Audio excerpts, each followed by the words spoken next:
Hello guys. तो अब हम एलपीपी में फॉर्मुलेशन स्टार्ट करने वाले हैं, लेकिन फॉर्मुलेशन स्टार्ट करने से पहले मैं चाहता हूं कि आप अपना बेसिक क्लियर कर लीजिए। यहाँ पे कुछ बेसिक कॉन्सेप्ट्स हम सीखेंगे। जैसे कि ये साइन है, इस साइन को हम क्या कहते हैं? इस साइन को हम कहते हैं इक्वल, राइट? इक्वल की साइन कहते हैं। ओके। और इस साइन को हम कहते हैं ग्रेटर देन। इस साइन को हम क्या कहते हैं? Greater than. Okay. Greater than. And यहाँ पे देखो इक्वल भी लगा है, तो इसलिए इसका नाम ग्रेटर देन एंड इक्वल। जैसे मैं इसको मिटा देता हूँ, मैं फिर से लगाता हूँ, इसे कहते हैं इक्वल और ये है ग्रेटर देन। तो इस पूरी साइन का नाम है greater than and equal. Okay. और मैं इसे मिटा देता हूँ और यहाँ पे बनाता हूँ, तो इस साइन का नाम क्या रहेगा? Less than. लेस देन और इक्वल। अगर आप कंफ्यूज हो रहे होगे कि किसे ग्रेटर कहे तो और किसे लेस कहे, तो मैं आपको एक सिंपल एग्जांपल देता हूँ। 3 और 5, ये दो नंबर में कौन सा नंबर बड़ा है? 5 बड़ा है, राइट? तो 5 की तरफ मुंह खोल दो, हो गया। तो 5 यहाँ पे ग्रेटर हो गया, राइट? ये 5 यहाँ पे ग्रेटर हो गया और 3 यहाँ पे, 3 क्या हुआ? 3 छोटा है, तो 3 की तरफ मुंह नहीं खोलना है। मान लो अगर मैं 5 और 3 को ऐसा लिखता हूँ, ओके, तो यहाँ पे ग्रेटर कौन है? 5 है, तो 5 की तरफ मुंह खोल दो। ओके। अब अगर मैं इसको मैं इक्वेशन 1 और 2 दे देता हूँ। ओके। अगर मैं 1 को स्टेटमेंट में लिखूं तो मैं क्या लिखूंगा? 3 is less than 5। क्योंकि हम इंग्लिश कहाँ से रीड करते हैं? इस डायरेक्शन से रीड करते हैं ना। ऐसा तो नहीं रीड करेंगे, 5 से थोड़ी जाएंगे, उल्टा थोड़ी जाएंगे। हम कैसे रीड करते हैं? A B C D E, right? यहाँ से रीड करते हैं, बराबर ना? ऐसा उल्टा रीड नहीं करते।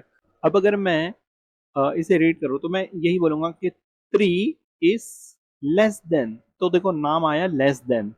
Okay, less than 5। और अगर मैं यहाँ इसे रीड करूँ तो क्या बोलूंगा? 5 यहाँ से रीड करना पड़ेगा, तो 5 पहले आ रहा है, बराबर? तो 5 इज ग्रेटर देन और इक्वल्स टू 3। तो ये एक बेसिक कॉन्सेप्ट था इसका। ओके। आई होप कि आपको ये समझ में आया होगा। अब एक कॉन्सेप्ट और है। ये तीन जो साइन, ये जो तीन सिंबल, जिसे मैं कह सकता हूँ या साइन कह सकता हूँ, तो ये तीन साइन का एलपीपी में बहुत ही इंपॉर्टेंट रोल है, बहुत इंपॉर्टेंट रोल प्ले करते हैं। जैसे अब ये नंबर लाइन आपको दिख रही है ग्रीन में। ओके। तो ये नंबर लाइन है, ओके, ये जीरो है। बचपन में आपने पढ़ा ही होगा कि ये लेफ्ट साइड, ये लेफ्ट साइड होती है, लेफ्ट हैंड साइड। ओके। और जीरो के इस तरफ जो होगा वो राइट हैंड साइड होता है, राइट? तो लेफ्ट में जीरो, सब नेगेटिव होते हैं जीरो के, और ये बीच में जीरो है, ये अपना जीरो है। ओके। तो लेफ्ट हैंड साइड सारे जीरो, सारे नेगेटिव्स होते हैं, और राइट हैंड साइड सारे पॉजिटिव नंबर होते हैं। तो ये बेसिक नंबर लाइन है। और तो अब आप ये सोच रहे होगे कि नंबर लाइन का एलपीपी में क्या रिलेशन है? तो बहुत इंपॉर्टेंट रिलेशन है, और बहुत ही, अगर ये कॉन्सेप्ट आपको समझ में आ गया तो मैं आपको लिख कर देता हूँ कि जो भी वर्ड प्रॉब्लम होगी, तो वर्ड प्रॉब्लम को बहुत आसानी से आप सॉल्व कर पाओगे। तो चलो हम स्टार्ट करते हैं। तो मैं यहाँ पे वर्ड यूज कर रहा हूँ, exactly equals to 2। Okay. Exactly equal. Exactly equal का मतलब क्या है? मान लो मैं ये लेता हूँ x इक्वल्स टू 2, इसका मतलब क्या हुआ? बहुत ही आसान है कि जहां पे दो है ना, वहां पे ऐसे सर्कल कर दो, ये हो गया एग्जैक्टली इक्वल्स टू 2। समझा है आपको? बहुत सिंपल है, x इक्वल्स टू 2। तो मेरा x जो है वो ये पॉइंट है, एक पॉइंट के बराबर है। तो अब अगर मैं इसको ड्रॉ करूं तो मेरा x सिर्फ यही रहेगा, x इक्वल्स टू 2, बस। ओके। ये ऑब्वियसली जीरो तो रहेगा ही, जीरो है, 1 है और 2 है, तो मैं 1 और उसको तो नहीं लिख रहा हूँ, जो इंपॉर्टेंट है मैं उसे लिख रहा हूँ। तो ये 2 है। ओके। तो बहुत सिंपल है। चलो अब मैं दूसरा लेता हूँ, चलो मैं कलर चेंज कर लेता हूँ। ग्रेटर देन इक्वल्स टू, मान लो अगर आपको मैं ऐसे देता हूँ, मिनिमम 2। ठीक है।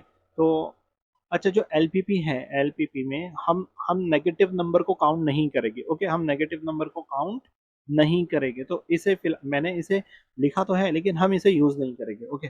अब मिनिमम 2 का मतलब क्या होता है? मिनिमम 2 मतलब कम से कम 2। तो इसका एक दूसरा वर्ड भी है, मैं ये 2 हटा देता हूँ। मिनिमम का एक दूसरा वर्ड भी है, एटलीस्ट। एटलीस्ट मतलब कम से कम। तो ऐसे वर्ड्स आपको क्वेश्चन में आएंगे, आपको ये समझना बहुत जरूरी है। ओके। मिनिमम और एटलीस्ट, ये दोनों का मतलब एक ही होता है। तो अगर आप ये कहो कि मिनिमम 2 और एटलीस्ट 2, इसका मतलब यही है। लेकिन इसे हम मैथमेटिकल इक्वेशन में क्या लिखेंगे कि x इज कम से कम 2 होना चाहिए। x कम से कम 2 होना चाहिए। एक एग्जांपल मैंने 2 लिया, आप 5 भी ले सकते हो, कोई इशू नहीं। चलो हम 5 ले लेते हैं, या 3 ले सकते हो, कोई इशू नहीं, 3 ले लेते हैं यहाँ पे। ओके। तो x कम से कम 3 होना चाहिए। कम मतलब 3 कम है, बराबर। अगर मैं नंबर लाइन पे देखूं तो कम से कम 3 का मतलब क्या होता है? कम से कम 3 होना ही चाहिए। 2 हुआ तो नहीं चलेगा, कम से कम 3 होना चाहिए। और 3 से ज्यादा हुआ, हाँ तो भी चलेगा, 3 और 3 से ज्यादा होना चाहिए। तो इस केस में मिनिमम मतलब कम, लीस्ट मतलब कम, मिनिमम मतलब कम, लीस्ट मतलब कम। तो मिनिमम 3 मतलब 3 कम है, छोटा है, उसकी तरफ मुंह मत खोलो। ठीक है, इस तरीके से लिखना है। ओके, तो इसे कहते हैं हम मिनिमम। आपको समझ में आया? बहुत आसान है यहाँ पे। इसके मैं आपको एक एग्जांपल देता हूँ। मान लो ये 3 नहीं, ये 3,000 रुपए है। ये क्या है? 3,000 रुपए। ओके, ये है 3,000 रुपए। और आप लोग, आपके फ्रेंड सर्कल ने एक प्लान बनाया कि आप लोग कहीं पिकनिक जा रहे हो, ओके, कहीं आउटिंग पे जा रहे हो, कहीं घूमने जा रहे हो। तो अब मिनिमम रिक्वायरमेंट जो है पैसों की, वो है कम से कम 3,000 रुपए।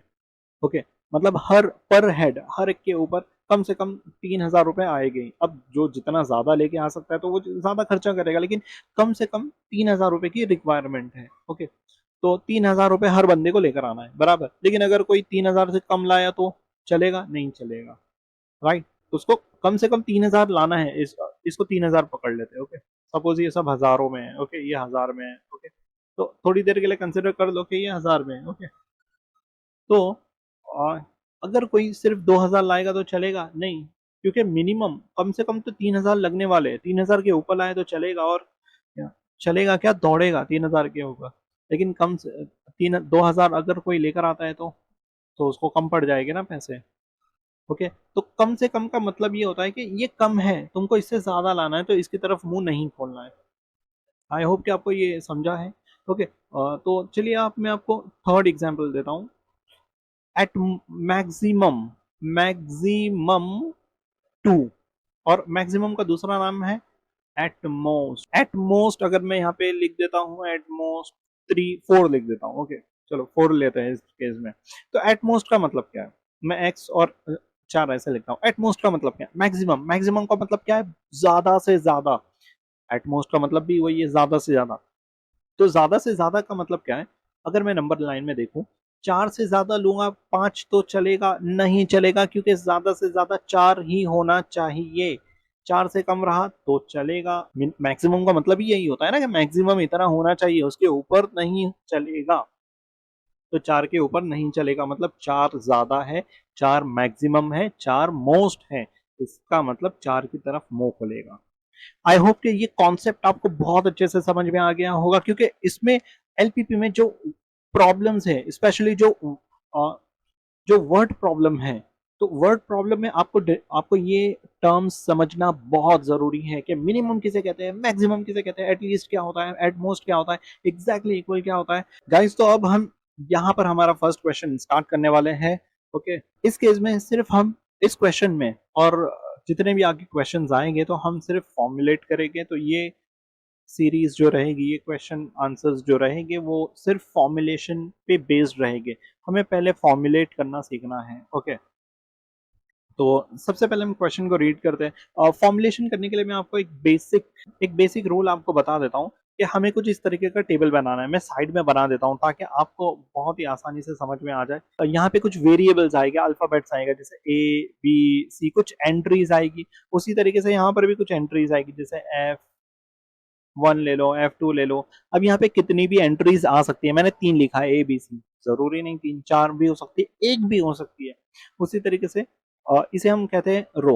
ओके, तो रो में 3 4 1 कितनी भी एंट्रीज आ सकती है। और जो ऐसे वर्टिकल होता है ना, उसे हम कहते हैं कॉलम। तो कॉलम में भी कितनी एंट्रीज आ सकती है? यहाँ पे मैंने 2 ले लिया है। ओके, तो यहाँ पे कुछ एंट्रीज आएगी, और अब ये हो गई एंट्रीज। अब एक तरफ आएगी अवेलेबिलिटी, अवेलेबिलिटी। ओके, या फिर हम कह सकते हैं इसका दूसरा नाम कैपेसिटी। एक तरफ आएगी अवेलेबिलिटी, या फिर हम उसे कहेंगे कैपेसिटी।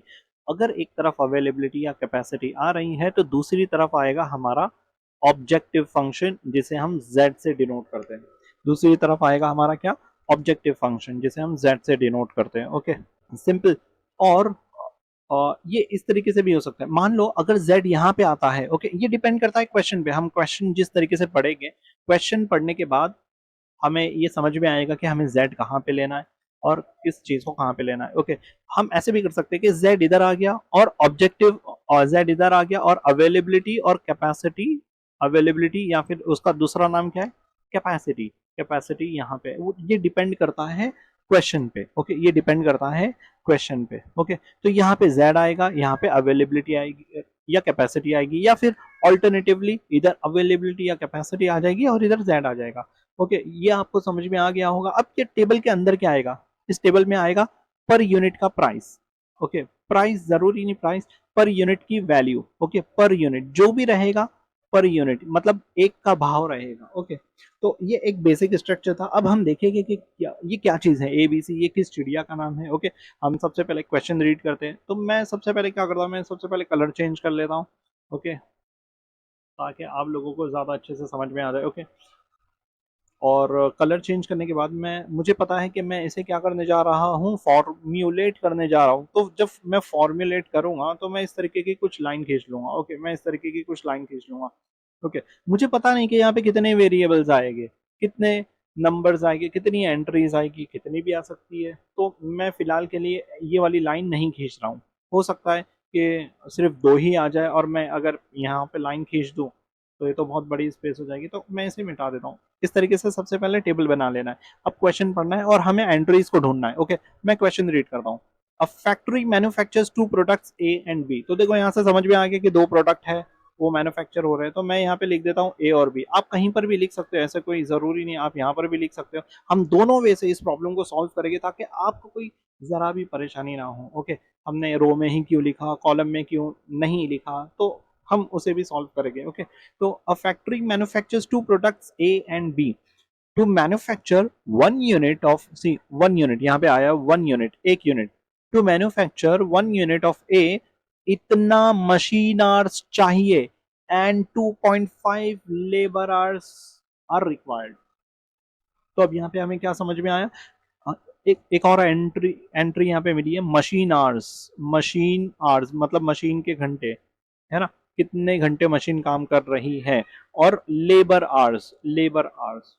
तो अब इसमें क्या बोला है, टू मैन्युफैक्चर 1 यूनिट ऑफ ए 1.5, एक यूनिट बनाने के लिए 1.5 मशीन आवर्स चाहिए और 2.5 लेबर आवर्स चाहिए। समझा। अब आगे क्या बोला है, to manufacture product B 2.5 machine hours and 1.5 labours are required.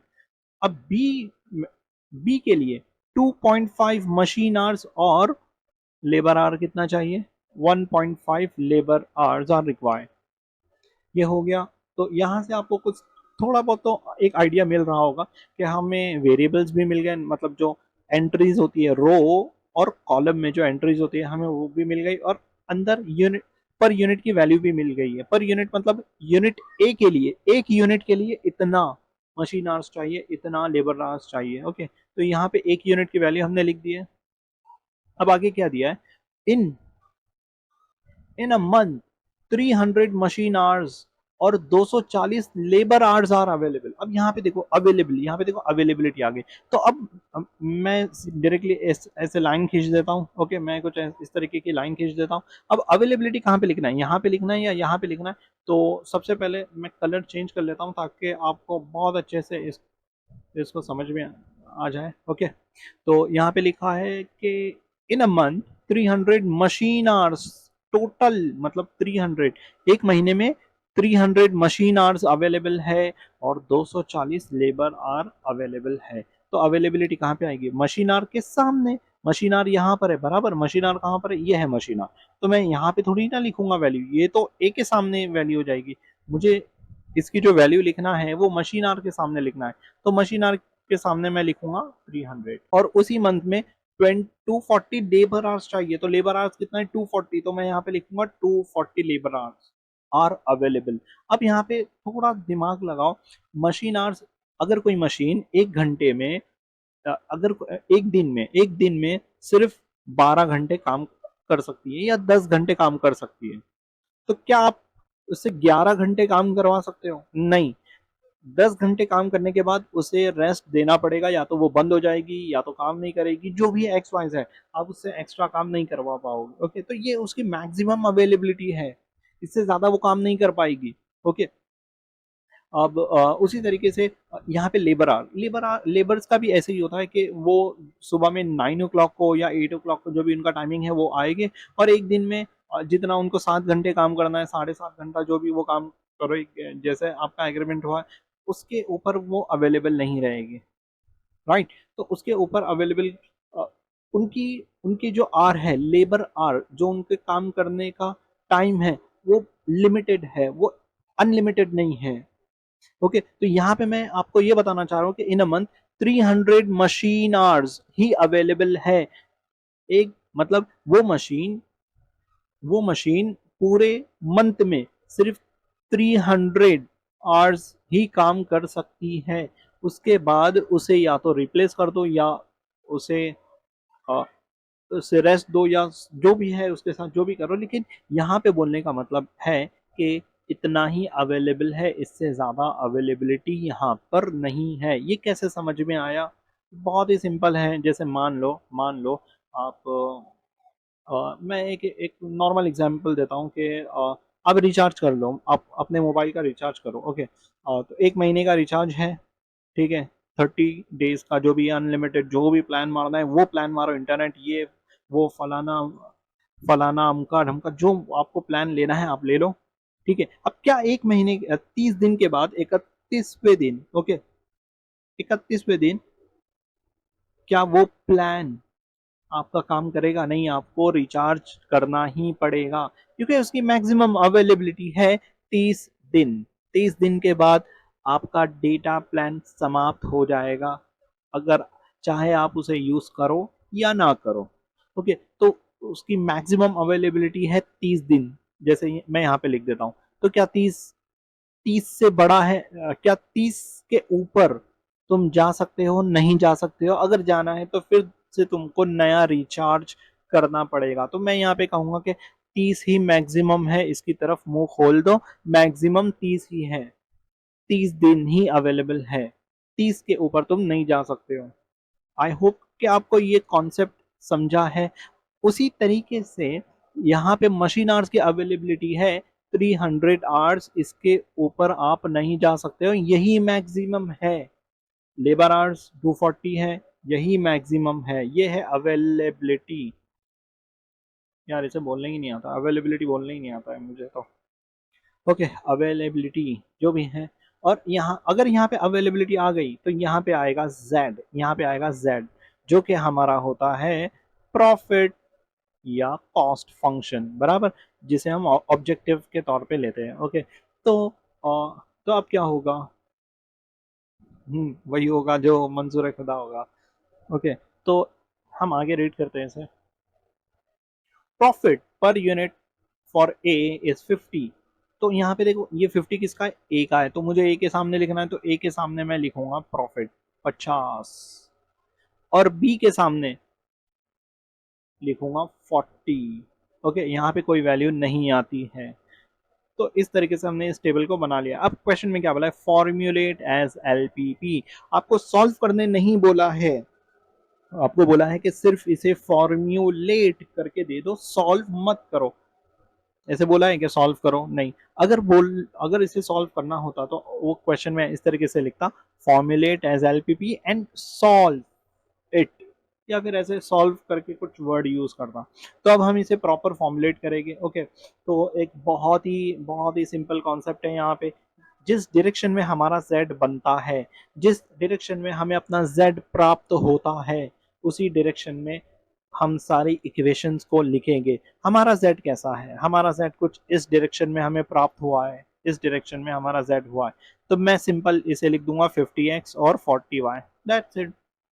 तो मैं यहाँ पे ऐसे लिखूंगा, z equals to 50x plus 40y।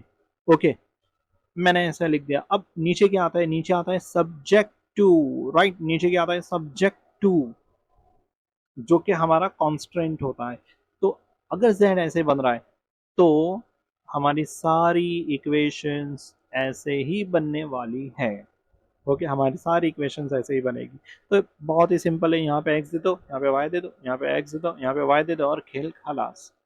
Okay, तो मैं यहाँ पे लिख रहा हूँ 1.5 एक्स प्लस 2.5 वाई, और आगे क्या है ये भी तो देखो, आगे क्या है, लेस देन इक्वल्स टू 300, और यहाँ पे क्या है 2.5 एक्स प्लस 1.5 वाई, और जो साइन है वही डालो यार, 240। ओके, अब एक चीज है यहाँ पे, वो क्या चीज बच जाती है कि जो तुम्हारा एक्स है, जो तुम्हारा एक्स है और जो तुम्हारा y है, दोनों भी मिलाकर 0 से बड़े होने चाहिए। आप चाहे उसे x ऐसे लिख दो, अलग अलग करके लिखो कि 0 से x 0 से बड़ा होना चाहिए, कॉमा लगाओ, एंड y 0 से बड़ा होना चाहिए, या तो एक साथ लिख दो कि x एंड y, बीच में कॉमा लगा दो, x एंड y दोनों भी 0 से बड़े होने चाहिए, दोनों का मतलब एक ही होता है। तो ये होता है हमारा कॉन्स्टेंट। इस केस में हमारे पास कितने कॉन्स्टेंट्स हैं, कॉन्स्टेंट 1, कॉन्स्टेंट 2। ओके, तो ये यहाँ पे हमें दो कांस्टेंट मिले, और ये क्या होता है, ये होती है हमारी बाउंड्री कंडीशन। बाउंड्री कंडीशन होती है हमारी, क्या होती है, बाउंड्री कंडीशन। और ये होता है हमारा ऑब्जेक्टिव फंक्शन, z क्या होता है हमारा, ऑब्जेक्टिव ऑब्जेक्टिव फंक्शन। ओके, अब एक चीज की कमी है इसमें, हाँ हाँ, अभी तक ये फॉर्मुलेट कंप्लीटली नहीं हुआ है। हमें क्या करना है, प्रॉफिट। ओके, यहाँ पे क्या लिखा है, प्रॉफिट दिया हुआ है।